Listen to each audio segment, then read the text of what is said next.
Hola a todas y todos, ¿qué tal? Saludos de Javier García. De lo que no te hablan cuando compras una cámara de fotos, de lo que no te hablan cuando compras sobre todo una cámara para grabar vídeo.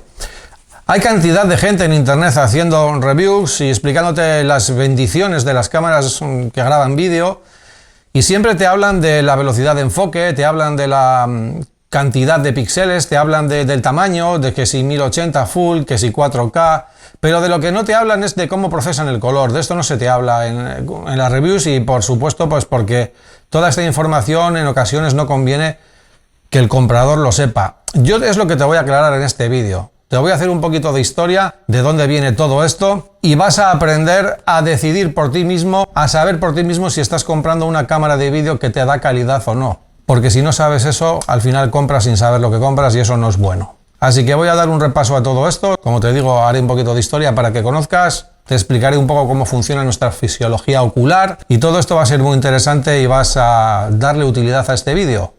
Cuando yo comencé con el canal te dije que iba a intentar aportar aquí lo que yo veía que faltaba y efectivamente este vídeo es uno de ellos. Este vídeo es un poco para compensar, para darte la información que yo veo que no se te está dando. Veo a otros youtubers por ahí haciendo vídeos y explicándote las reviews y haciendo comparativas, pero hay cierta información o bien que o no la saben explicar o bien ellos desconocen la información. El caso es que no llega. Las cosas hay que explicarlas de forma sencilla para que se conozcan.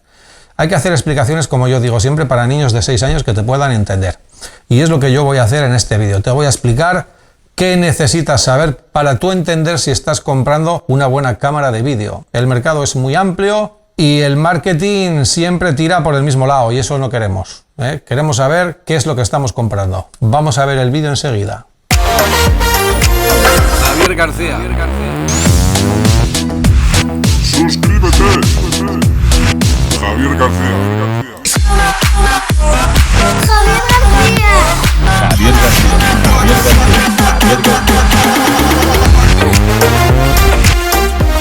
Javier García. Javier García. Javier García. Javier García. Javier García. Javier García.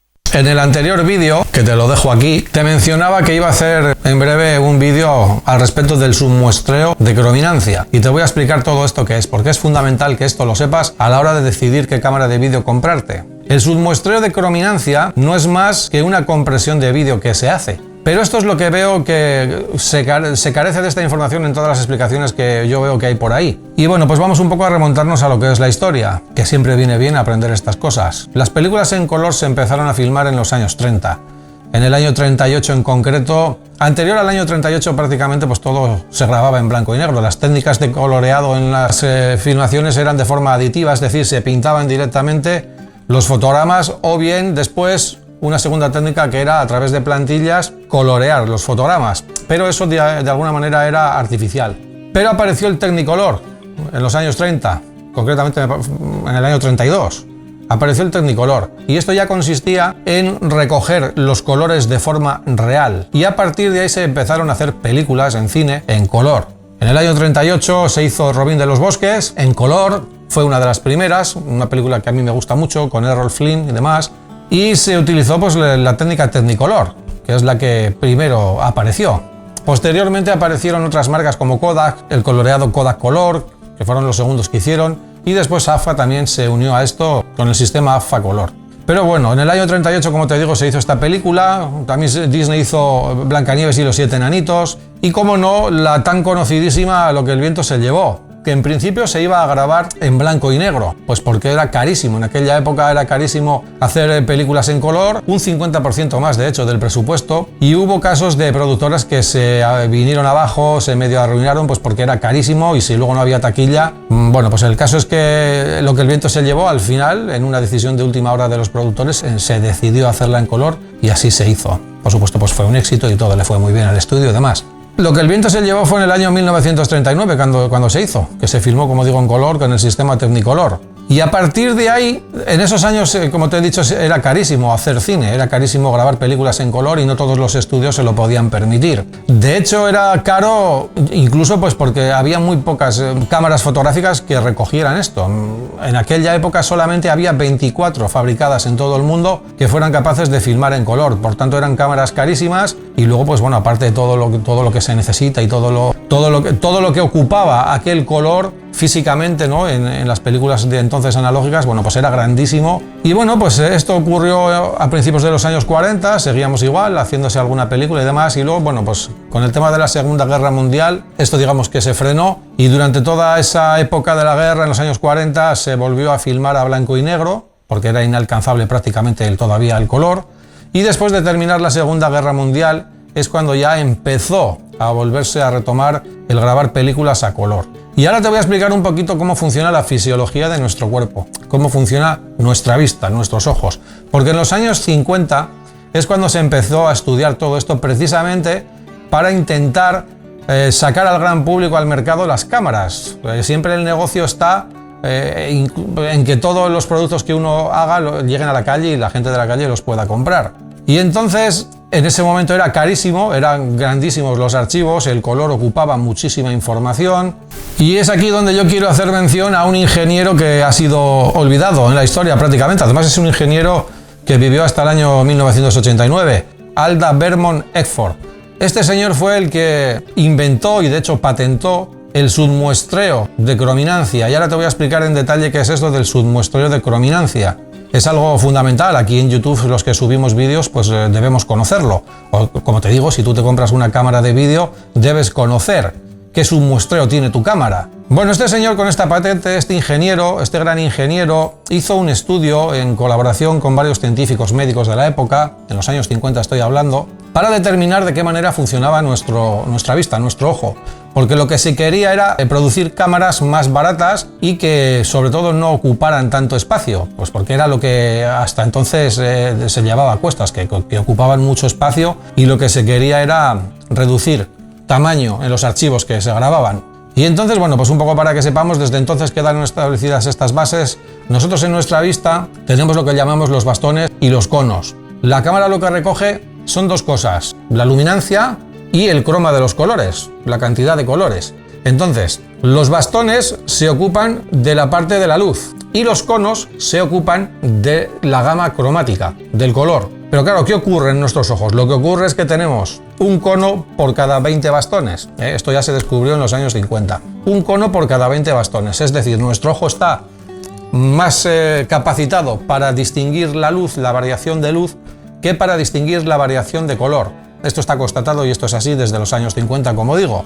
Por tanto, en toda la información que se recoge y que se codifica en color, desde entonces y hasta ahora en nuestros días, lo que se hace es meter en cada píxel, porque ahora hablamos ya de forma digital, en cada píxel la forma de luminancia y la forma de crominancia. Y aquí es donde este señor, Alda Vermont Eckford, patentó, como te digo, el submuestreo de crominancia, que consiste en hacer una reducción, y esto es lo que te voy a explicar, porque esto es lo que tienes que mirar cuando tú compras una cámara de vídeo. Incluso si ya la has comprado, pues yo lo que te pregunto es, ¿ya sabes con qué formato te está haciendo el submuestreo? ¿Ya sabes a cuánto? ¿Ya sabes cuánta reducción te está haciendo? Bueno, pues eso es lo que voy a intentar que de forma fácil aprendas y te lo voy a explicar de manera muy sencilla. Entonces, volviendo un poco a lo que nuestro ojo es capaz. Al tener, como te he dicho, más bastones que conos en la vista, pues estamos más capacitados para la luminancia. Y desde entonces lo que este ingeniero patentó fue no comprimir la luz, pues porque nuestros bastones son capaces, tienen esa capacidad, esa sensibilidad de ver totalmente, ¿no?, los contrastes de luz, pero ahí es donde atacaron al croma, al color. Al no tener tantos conos como bastones, es donde al ojo le cuesta más, sobre todo ciertos colores. Al final la patente de este invento lo que hacía era suprimir la información de la mayor parte de la información de los rojos y de los azules, pues porque son precisamente los que más nos cuestan ver, y entonces ahí es donde se atacó. Y eso lo que hacía es reducir mucho la banda, ¿no?, de grabación en los colores. Y sin embargo están más potenciados los verdes, que es lo que se aplica en los JPG. En una imagen JPG lo que más comprimido va en cuanto a croma de color es siempre el rojo y el azul, siempre. y sin embargo en los verdes siempre hay más cantidad, ¿no?, de colorido. El JPG es una compresión basada en esto. Entonces lo que este señor hizo en su patente fue hacer una compresión de eso. Y es lo que hasta hoy día continúa. Es decir, lo mismo que ese señor lo que hizo fue dar la posibilidad de sacar este sistema, vamos a decir un sistema de compresión de color, que estableció las bases para que entonces empezaran a construir las televisiones a color.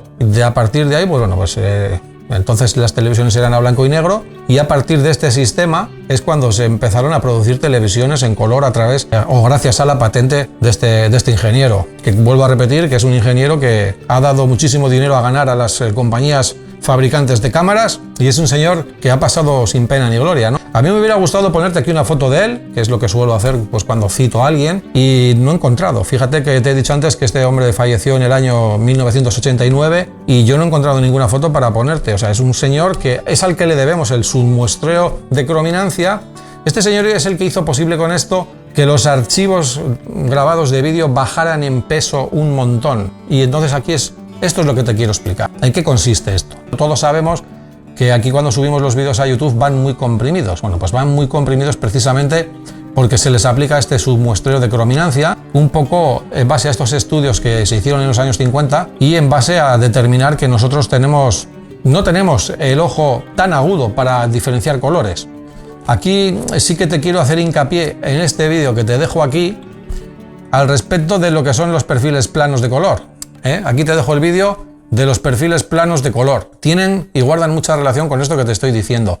Mi opinión al respecto sobre lo que pienso yo de los formatos de grabación, de los perfiles de color estándar o los perfiles de color planos, yo te dejé mi explicación en ese vídeo que te dejo ahí. Y en base a esto, pues tiene mucho que ver con el submuestreo de crominancia o con el propio bitrate de información de cuando grabamos un archivo, ¿no? Que desde entonces, como digo, desde los años 50, este señor con su patente consiguió reducir el peso de grabación, consiguió que se produjeran cámaras más baratas y por tanto la producción de vídeo bajó mucho de precio y bueno, pues hasta nuestros días que ahora ya todo el mundo tenemos cámaras en casa con este submuestreo, de crominancia. ¿En qué consiste el submuestreo de crominancia? Bueno, pues como te he dicho antes, consiste en hacer una reducción del color y siempre haciendo hincapié en aquellos colores que a nosotros nos cuesta diferenciar más. Es decir, esos colores que nos cuesta diferenciar más son los que se comprimen. Y ahora te voy a dar aquí una serie de numeritos muy sencillos para que no te líes, pero te voy a explicar cómo funciona, ¿no? Cuando tú compras una cámara de vídeo, lo que queremos es que tengamos toda la información de color. Pero claro, todos sabemos que en vídeo, todas las cámaras que compremos, incluso la que yo con la que estoy filmando, que es una cámara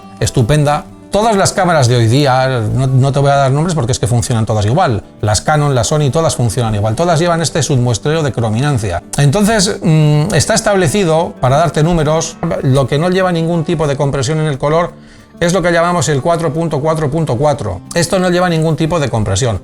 Pero estos son cámaras carísimas que guardan unos archivos gigantescos en tamaño porque recogen toda la gama dinámica de colores, toda. Y esto pues solamente lo aplican las cámaras Edelcam SR. Solo son las cámaras que son capaces de recoger toda esta gama dinámica. Cámaras profesionales, cámaras con las que se rueda en cine. Y como te digo, el numerito que nos tenemos que quedar es el 4.4.4. Nosotros no tenemos acceso a ese tipo de cámaras. Nadie en su casa o cualquier review que veas de cualquier cámara aquí en internet funcionan con ese formato. Ahora mismo en digital estamos con el MP4. ¿Qué es el MP4? Bueno, pues el MP4 es un contenedor de ciertas cosas, donde va imagen, donde va sonido, y aquí es donde entra la explicación, ¿no?, del vídeo que estás viendo. Luego existe lo que llamamos el 4.2.2. que aquí, para que se entienda bien fácil y explicándolo en términos digitales, significa que cada 8 fotogramas, la información de color que va en esos 8 fotogramas es simplemente la de 4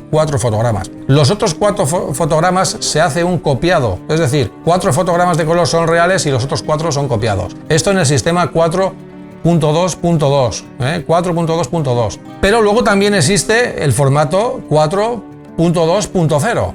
Y esto ya se refiere a que cada 8 píxeles de imagen, solamente 2 llevan información de color. Los demás son copiados de estos 2. Por tanto, la calidad es mucho más inferior que el anterior, el 4.2.2. El 4.2.0 solamente son 2 píxeles de cada 8 los que tienen información de color. Aquí te recalco, pues para que no te pierdas, creo que lo estoy explicando de forma fácil y se entiende. Aquí recalco que en cualquiera de estos números que te doy, de este submuestreo de crominancia, en ninguno de ellos falta la iluminación de luz, por lo que te he explicado anteriormente de nuestros ojos.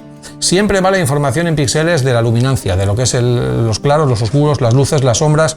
Pero en cuanto a la crominancia, ahí es donde se atacó desde los años 50 con el invento de este ingeniero que lo patentó, y ahí es donde se consiguió reducir, como te digo, y básicamente consiste en esto. Y entonces, claro, yo te hacía la pregunta hace un momento, ¿qué compresión tienes tú en tu cámara? Pues eso es lo que tienes que mirar. Y un poco por darte a modo de ayuda, todos conocemos, ¿no?, el formato MPEG-1 o el MPEG-2. Bueno, pues el primero, y aquí esto es un poco lioso y aquí es donde hay que tener cuidado cuando compras una cámara. El 1, el MPG.1, lleva la compresión 4.2.0, es decir, solamente 2 píxeles de cada 8 tienen información de color y el resto no. Y luego el MPG.2 son 4 de cada 4, es decir, 4 píxeles tienen color de 8. Por tanto, claro, luego aquí hay una cuestión que es en lo que la gente se pierde y donde los fabricantes al usuario lo lían. Y el problema está en que este MPEG-2 hay cámaras que aplican los dos sistemas, el 4.2.2 o el 4.2.0, es decir, en este MPEG-2 te puedes encontrar cámaras que graban comprimiendo, dándote color a 2 píxeles y el otro a 4, por tanto, pues bueno, yo veo un poco... Yo esto a mi modo de ver no te voy a decir que es engañar, pero bueno, cuando no se da toda la información, queda muy feo que cuando tú compras una cámara de vídeo, el fabricante que te diga, oiga señor, que de cada 8 píxeles usted solo va a ver 2 y los otros son sacados de esos 2. Ni siquiera es una interpolación. Literalmente se copian los tonos de color de esos 2 píxeles. Los otros 6, hasta los 8, los otros 6 son una copia. Entonces queda muy poco bien en marketing esto, y esto no se dice. Y las reviews aquí en internet pues no te lo dan, no te lo dicen. Esta información no te la dan. Y por tanto, pues bueno, esto es lo que se debe conocer. Cuando tú tengas una cámara, yo te aconsejo que no compres una cámara con un submuestreo menor a 4.2.2. Es decir, la mitad de píxeles tienen información y la otra mitad no. De cada 8, que es donde cogemos ese rango, que 4 tengan información de píxeles al menos. Porque si solamente lo tienen 2, se nota. Pero bueno, eso también tienes que tener una cosa en cuenta. Si tú vas a comprar la cámara para subir tus vídeos a YouTube, casi que todo esto que te estoy diciendo te sobra. Y vamos también un poco a aclarar, ¿no? Porque las compresiones aquí, por ejemplo, en YouTube a 1080 andan en un rango de 8 a 12. Es decir, si tú vas a... una cosa así. Si tú vas a meter un vídeo a 1080, vas a subir aquí a YouTube y lo vas a hacer a 24 o 30 fotogramas, pues va en torno a 8, lo que llamamos los megabits. Y sin embargo, si lo metes, el mismo Full HD, ese 1080, lo metes a 60 fotogramas, pues es lo que te va a ocupar 12. Pero en cualquier caso, fijaos de lo que estamos hablando. Esta cámara con la que estoy yo grabando, graba a 100 megabits por segundo. Te voy a hacer un vídeo especificándote todo esto de los megabits y de los megabytes, porque también hay las explicaciones que hay. Yo entiendo que explicar todas estas cosas es complicado, a mí de hecho me está costando. Y más cuando estás mirando a un objetivo de una cámara y no ves a la gente, ¿no? Y no hay una interactuación entre la gente, ¿no? Y no interactuamos entre la gente. Entonces, bueno, pues lo que te quiero decir es que, por ejemplo, las cámaras de acción, que vemos tantas reviews aquí en las cámaras de acción, pues bueno, yo nunca veo que nadie dé esta información que yo estoy diciendo en cuanto al submuestreo de crominancia. No lo veo. Te hacen la comparativa, pues esta graba mejor, esta graba peor, pero los fabricantes son muy listos y saben cómo pegárnosla. Yo trabajo con cámaras de no menos de 100 megabits, como te digo, por segundo. Es la capacidad que tiene para leer por segundo la información. Cuantas más megabits tengas, pues más cantidad de color vas a tener. Por tanto, cuando tú, y esto un poco a modo de orientación, cuando tú vayas a una cámara, a un fabricante, y te diga que las hay, sobre todo en cámaras de acción, cámaras que graban solamente a 40 megabits,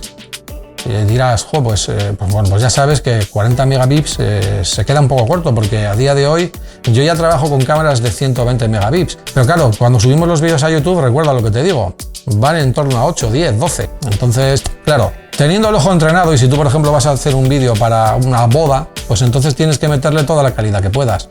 Y claro, ahí sí que necesitas grabar mínimo a 100 megabits, entonces necesitas hacer 100 megabits. Y esto te lo haríamos, y esto se haría desde las cámaras con el submuestreo del 4.2.2. Porque es lo que nos estamos encontrando a día de hoy cuando compramos una cámara de fotos. Una cámara de fotos que además graba vídeo, pues tenemos la opción RAW, la opción JPG. ¿Qué es un JPG? Al fin y al cabo, el JPG es una compresión y funciona, para que entendamos un poco y veamos la similitud. El JPG funciona con esta compresión 4.2.0, es decir, de cada píxel, de cada 8 píxeles, solamente la información de color va en 2. Es decir, tú cuando sacas una foto en RAW y tienes los 16.777.214 colores en un RAW, cuando tú retocas eso y lo procesas y lo terminas, lo revelas y lo pasas a JPG, el JPG lo que te está haciendo en la compresión, esto siempre para un JPG, esta información es útil y es bueno conocerla. El JPG lo que te hace es,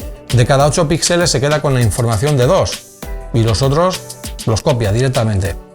Entonces, en base a eso, trabajan muchas cámaras a la hora de grabar vídeo. Y estamos hablando de cámaras con unos megabits muy reducidos. Entonces, claro, hay que tener cuidado con esto. Hay que intentar no comprar cámaras con no menos de 4.2.2, es decir, que la mitad de los píxeles de cada imagen tenga información de color, que es lo que ves a través de mis vídeos. Esto hay que tener en cuenta a la hora de editar el color en un vídeo, pues porque no se edita igual 8 fotogramas con la información solamente en 2 que con la información en 4. Con la información en 4 es mucho mejor. Vas a conseguir manejar muchísimo mejor el color. Hombre, lo ideal sería el 4.4.4, donde los 8 píxeles, 8 de cada 8, van con cada uno con su información, ¿no? Entonces, bueno, pues este es un muestreo de crominancia, que viene, como digo, de los años 50, que es lo que te he estado explicando. Es lo que debes de valorar a la hora de comprar una cámara. Valóralo, cómprate una cámara que tenga un buen submuestreo de crominancia. Porque por mucho luego esfuerzo que hagas a la hora de editarlo, nunca te va a quedar bien, pues porque al final lo que estás haciendo es teniendo una información muy repetida de colores, y al final en su conjunto cada fotograma pues va a tener una calidad muy mala. Si no te quieres meter en datos o no te quieres meter en números, pues porque directamente pues, te aburre o lo que sea, hay unas maneras de comprobar si tu cámara tiene más submuestreo o menos, ¿no? Por ejemplo, si tú vas a hacer unas grabaciones en un bosque, que está todo lleno de árboles, con la hierba verde, las hojas de los árboles verdes, es decir, una predominancia de verde, cuando tú ves que eso te queda feo, pues probablemente es porque estás solamente teniendo la información de color en 2 píxeles de cada 8, un 4.2.0. Sin embargo, si tú tienes al menos un 4.2.2, es decir, la mitad de píxeles los tienes de color, pues bueno, se nota, ahí sobre todo se nota mucho. Se nota mucho cuando estas calidades de submuestreo, se nota mucho si solamente tienes un color predominante, ¿no? Por ejemplo, si vas a sacar un vídeo en una playa donde predomina la arena con el amarillo de la arena y el cielo, que hay colores limitados, ahí es donde más se nota si el submuestreo es amplio o no. Sin embargo, si estás trabajando, pues estás grabando un niño que va con un montón de globos de colores, ahí es más difícil detectarlo, ¿no? Por tanto, claro, con esto jugamos a la hora de hacer vídeos y siempre sabiendo en función de a dónde vamos a presentarlo, porque si es para YouTube, lo que te digo, la mayoría de los vídeos de aquí en YouTube, pues bueno, sobre todo lo que pagan las consecuencias son las escenas donde aparecen colores muy monocromáticos, pues como son, lo que te digo, bosques con un predominio de verde, o el ejemplo que te pongo del azul del cielo con la playa amarilla. Pues bueno, va a haber ahí unos coloridos muy escasos por este 4.2.0, 2 píxeles de información de color y los otros 6 no la tienen. Así que bueno, pues esto es lo que debes saber en tus cámaras que compres o las que has comprado. Revisa, mira a ver cuántos píxeles de información tienes en tus píxeles para que puedas tratar. Y bueno, pues este vídeo te lo quería hacer por eso, pues porque creo que explicándolo así, creo que lo he hecho de forma sencilla, aunque es complicado, es complicado explicar esto. Pero bueno, aparte de la información que te he dado, bueno, pues creo que algo has aprendido de cómo funciona nuestra vista y demás. Bueno, pues nada más, suscríbete al canal, dale un like, gracias por haberte quedado hasta el final, gracias a todos los que os vais suscribiendo, que bueno, pues estoy muy contento por por el aluvión de suscriptores que estoy teniendo. Y nos vamos a ver próximamente en el siguiente vídeo, como siempre te digo. Saludos de Javier García. Adiós. Javier García. Javier García. Suscríbete a mi canal. Javier García.